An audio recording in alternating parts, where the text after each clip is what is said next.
Hello, my name is Gavin Forcad, and today I'll be presenting my model, which is able to simulate the performance of indium arsenide-based near-field thermophotovoltaic devices. So first, I'd like to thank collaborators from the University of Ottawa, as well as Princeton University, and the following funding agencies for helping me with my research. The International Energy Agency came out with a report last year that provided a forecasting scenario to reach the climate action goals set by the Paris Agreement. It was called the Sustainable Development Scenario, which assumed that 40% of the required greenhouse gas reductions will be reached with energy efficiency improvements to current systems. In the end, they concluded that to reach the Paris Agreement goals, there will need to be a lot more innovations. There are 4 energy-intensive sectors, namely transportation, building, power generation, and industry. The industrial sector accounts for 15% of global energy use, with 50% of that energy lost as waste heat. And of that, 22% is 600 Kelvin or higher. Our goal is to optimize an innovative technology to improve the energy efficiency of the industrial sector by recycling some of this waste heat. This innovative technology is called NFTPV, or in other words, near-field thermophotovoltaics.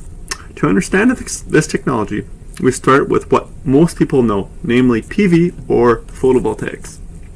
They are designed to convert sunlight to electricity with high efficiency, but they have intrinsically low power densities, which forces the technology to be very cheap in order to be economically viable. Next, we have TPV, or thermophotovoltaics, which are designed to convert 2,300 Kelvin heat sources to electricity with great efficiencies and power densities. However, their power density and efficiency are low for 600 to 1,000 Kelvin heat sources, which is detrimental for our application. We therefore turn our attention to NFTPV devices, which promise a high power density compared to TPVs. Experimentally measured NFTPV devices have only reached 1% efficiency in this temperature range. However, using our rigorous model, we designed a new NFTPV device, which we predict could reach an efficiency of 10%, which is an order of magnitude higher than what has been experimentally measured. We also reach a relatively high power density, which is key for our application. The next few slides are dedicated to explain how and why NFTPV devices have higher power densities than TPV devices. To do this, we answer your immediate question, which is, what is and/or what do you mean by near field?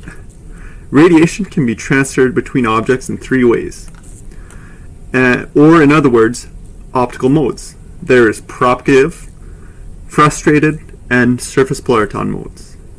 Of the 3, the last 2 are exclusive to near-field radiation transfer. Propagative modes is the dominant radiation transfer path in far-field transport.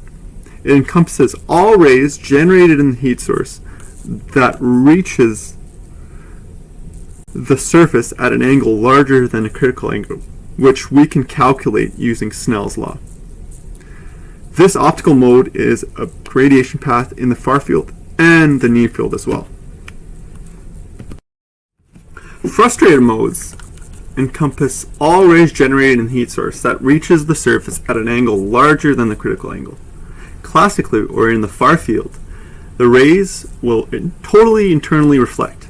But in the near field, meaning when we put a PV cell really close to the heat source, the evanescently decaying wave spills into the cell, thereby allowing for photon tunneling.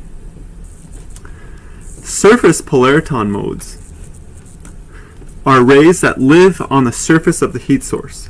So the rays exponentially decay within and outside of the heat source. Again, if the PV cell is close enough to the heat source, such that the evanescent wave spills into the cell, there is photon tunneling. In summary, near-field effects provide more pathways for light transport, thereby increasing radiation transfer to the PV cell. Now we will focus on our device modeling and our results. Our simulated device structure is shown schematically on the right, where we have a 700 Kelvin intrinsic silicon heat source with a 0.1 micrometer thick vacuum gap separation from the indium arsenide-based PV cell that is kept at 300 Kelvin. We provide all layer material composition, thicknesses, and doping in the schematic diagram on the right.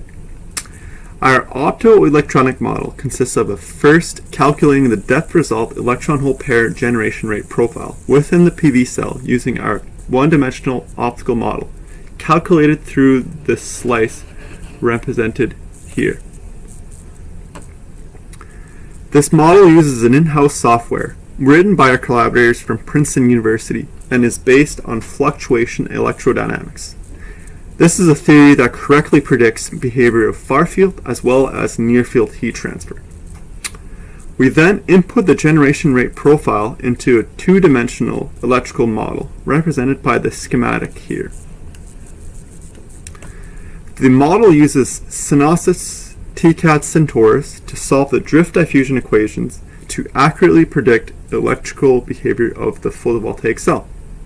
The next slides will show some optical and electrical simulation results. This slide shows results for the optical simulations. The plot on the right displays the radiance as a function of the photon energy. In other words, it shows the spectrum absorbed within each layer of the PV cell. We calculate a total heat transfer for our NFTPV device of about 2.6 times larger than that of a blackbody radiator with the same temperature. The black line right here represents the band gap of indium arsenide, which consists of the active material of the photovoltaic cell. All photons with energy below this is parasitic absorption via lattice and free carrier, which do not contribute to current production. Only the inner band absorption, which is most of the absorbed spectrum to the right, will contribute to the power output of the device. We ended up calculating an order of magnitude increase in heat transfer for these photon energies compared to a blackbody radiator. This means that the NFTPV system should be able to reach an order of magnitude higher power output compared to the same device operating in the far field. This slide shows results for the electrical model. The plot on the right represents the band diagram of our photovoltaic cell, which we calculate at open circuit voltage. It shows the energy as a function of depth within the photovoltaic cell. The first curve represents the valence band. The next represents the whole Fermi level, then the electron Fermi level, and finally the topmost represents the conduction band. I'd like to mention that we use the non-parabolic band approximation instead of the parabolic band approximation in our electrical model, since we dope the top layers with a density higher than the density of states of the conduction band itself. So this assures a more accurate modeling of these small bandgap devices. So as we can see, the light blue layer here acts as a good hole blocking layer by providing a large potential barrier to holes. And the orange layer acts as a good electron blocking layer by providing a large potential barriers to electrons. Overall, this explains our choices of material stoichiometry, thicknesses, and doping. This slide shows the NFTPV device performance. The stack plot on the right displays various currents normalized to the total photogenerated current as a function of voltage. The green area represents the normalized JV curve of our device, and everything above that represents parasitic recombination. Therefore, we would ideally have the green area reach the top right corner to maximize the power output of the device. Near open circuit voltage, we notice that Auger recombination, which is represented by the black dotted area, dominates, which is expected for these small bandgap materials. We can also notice a non-negligible recombination within the substrate represented by this pinkish red area, for all voltages, meaning that we could further improve the device performance by removing the substrate. This slide showcases the capabilities of our model and shows a method for NFTPV device optimization. The block on the left represents the total system efficiency as a function of the emitter thickness and doping, where the emitter is the dark blue layer. The black star on the left here represents the maximum efficiency within the design space. As an example, we further analyze the reason why the device performs optimally at low emitter doping by plotting a similar figure to what we saw in the last slide, or in the previous slide. Here we look at various normalized currents for a device operating at maximum power point as a function of emitter doping. This time we want the green to be as high as possible.